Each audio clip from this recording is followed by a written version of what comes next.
So the question is, why is meditation so difficult? Lots of people meditate, and very few people will come say that I'm doing well, I'm progressing. And even if they are progressing, a lot of times they don't know why they are progressing. There is a very deep but intricate secret for the success of meditation. If you get that secret, it's very easy to meditate. If we really look at our life is always projected outside. We always look outside, think outside, whether it's the people or the objects or situations, they're all running outside. We are literally living for sansar. So what happens is our mind is always focused, like a telescope is focused to the skies. The same way our mind is always focused on the sansar. And this is how, and there is a reason why we do that, because this is the only way we identify ourselves. If everything disappeared, you won't know what you are, who you are. Your identification, if nobody calls you with the name, if you go to, you cannot even go to any place, like if everything becomes totally dark and you by yourself for a long time. And that's one of the worst tortures that are being done on the solitary confinement, where nobody talks to you, nobody sees you, there is no outside contact, not even voice contact. Then people go crazy. Within like 2 or 3 weeks, people go totally insane, because we rely on others. And this is how our life starts. It starts with identification of our mother first. As we talked before, that mother is the first one that we identify. And then we go to father and the siblings and friends and everything. We, up until the age of 2.5, we don't even know our body as ourselves. So that identification also starts later on. And that also is for convenience. Only to exclude what is not you must be me. So that me is a very shaky foundation that we have created. But this is how the sansar works. Everybody has to be defined as me and someone else. Our pleasures depend on someone else, objects, people, situations. Our relationships are bound with those same situations. Our likes and dislikes also are connected to the outside. And with all these identifications which are around us, we identify ourselves. So if you really pay attention to your dreams, even though you are present as a presence, but you never see yourself. Why? Because you don't. You're always focused on the sansar. So dreams are basically reflection of what you do all day long. All day long, you never, you look at yourself in the mirror once or twice or whatever. That's not the point. But all your actions are directed towards your goals in life. This is what I want to achieve. This is how much money I want to make. This is how much increment I want in my job. This is the girlfriend I like. This is the boyfriend I like. This is the movie I like. These are the entertainment shows. These are the people. These are the friends. These are the enemies. All those things are out, out, out, out. You never have a chance to realize that where all these things are originating from. It's like a story of 10 monks.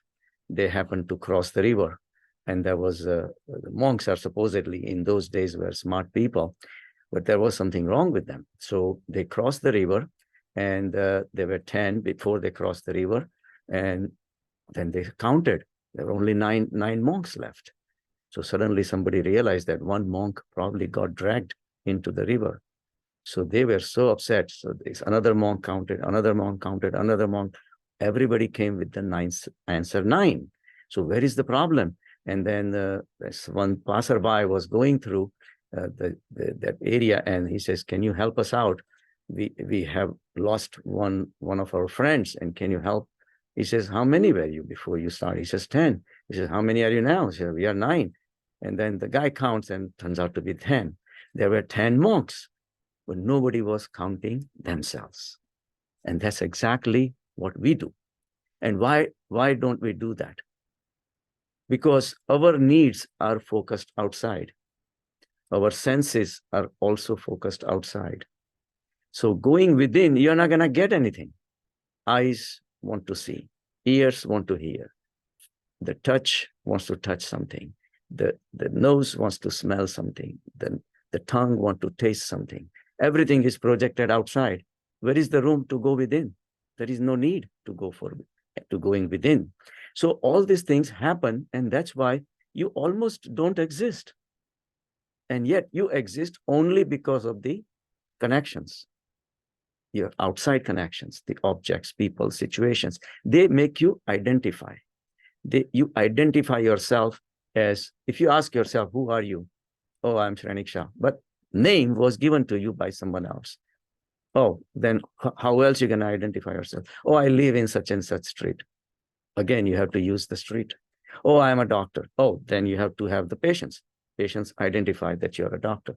So all these are external things, and this is what the problem is.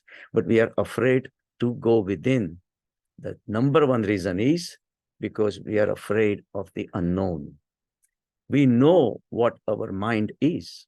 If you really think about it, if somebody tells you to write down exactly what's going on in your mind, and you fill up the whole page, you would not want to share with any of your friends. All the crazy thoughts you might be having, all the meaninglessness, all the good thoughts or ugly thoughts or weird thoughts, and all these things, if you write down, it will not be fit enough to even show it to your friend. So all those things, you don't want to face it, because mind is a jungle. It's a jungle thinking of somebody's nose and somebody's eyes and somebody's height and somebody's intelligence and somebody's laughing and somebody's crying, and all these things are filled and filled and filled, and it's a jungle inside, and you want to stay away from it. And how do you do that? By staying occupied in the sansar. So sansar keeps you occupied, makes you forget what's going on in your mind. That's why people get addicted. That's why people drink. That's why people smoke. That's why people find friends. That's why people look for company. All these things to compensate for not going within.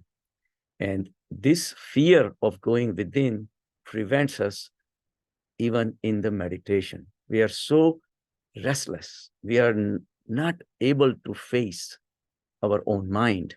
And that's why meditation becomes very difficult. Not many people succeed.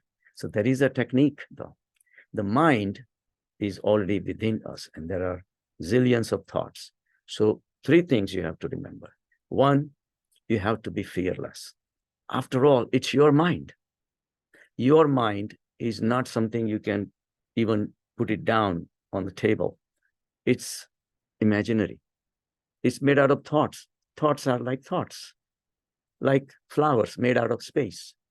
They don't have any substance, but it makes you afraid.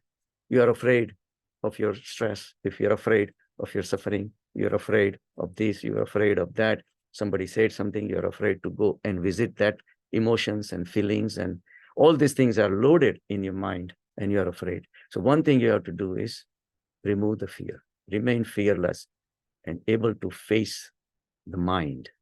You know how they describe that. People say that, okay, mind is like a paper tiger you create on a paper, and now you're afraid that, oh my God, this tiger is going to attack me. Ultimately, it's only thoughts. What are you afraid of? Thoughts are thoughts. They can't hurt you. So first thing, you need to be having a fearless. The second thing is you have to let the mind roam on its own without any control. If you try to control that, don't go in this direction, don't think this, and don't think, then mind is going to think more about it. So more you try to control the mind, the more it's going to rebel.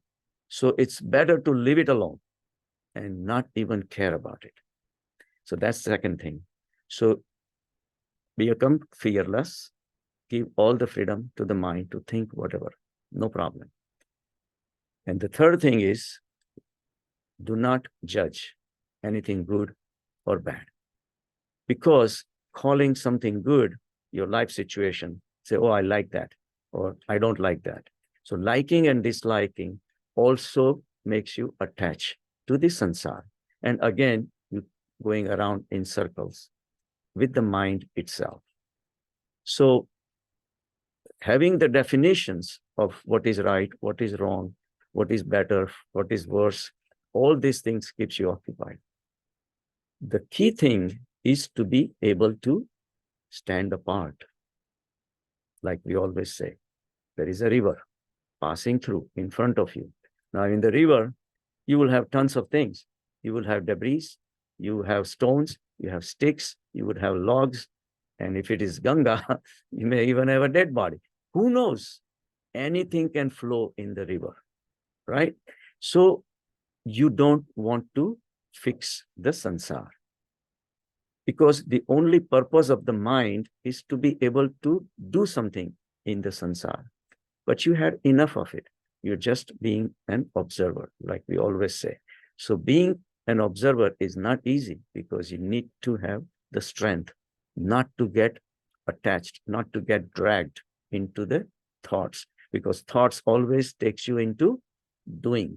And doing means always creates the thoughts. Now, one thing, if you do get into a circle of the thoughts and they cannot come out of it, there is another technique that you need to do is realize that for a thought to exist, there has to be a thinker.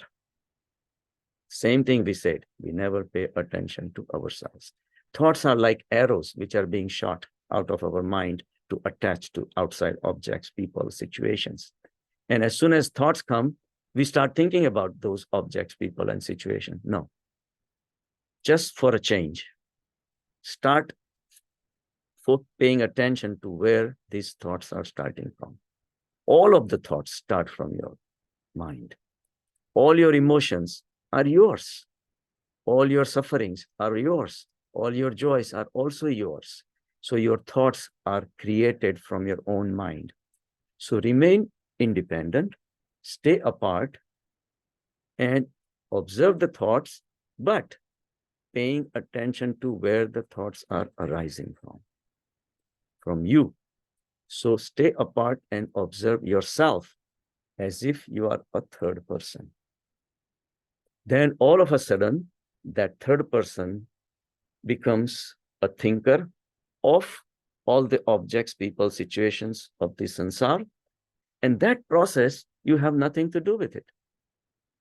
So once you drop the thinker, drop meaning you just walk away and you just observe without doing anything in total silence. Then when your focus will remain on you, then all the other thoughts will seem so flimsy, meaningless. Then you will start feeling that, why am I thinking about all these things? For what? Now you as a consciousness, you're standing apart and looking at yourself with all these jumbled up thoughts, crazy thoughts. And suddenly it starts making sense that all these things is meaningless. And this, with this practice, by focusing on the origin of the thoughts, that means you will start focusing on yourself. And then you will realize that all the problems start with you. And then they spread. While we are blaming the whole sansar, there is nothing to blame. Sansar is sansar. They have nothing to do with your mess. So your mess needs to be focused. And at that time, instead of getting attached to what you are thinking of, remain focused on yourself and just keep on witnessing with a steady observer, drashta, drashti, but focus it on yourself, and all this origin of thoughts will start diminishing and your success will start getting better in your path. So much for today. We'll talk to you later.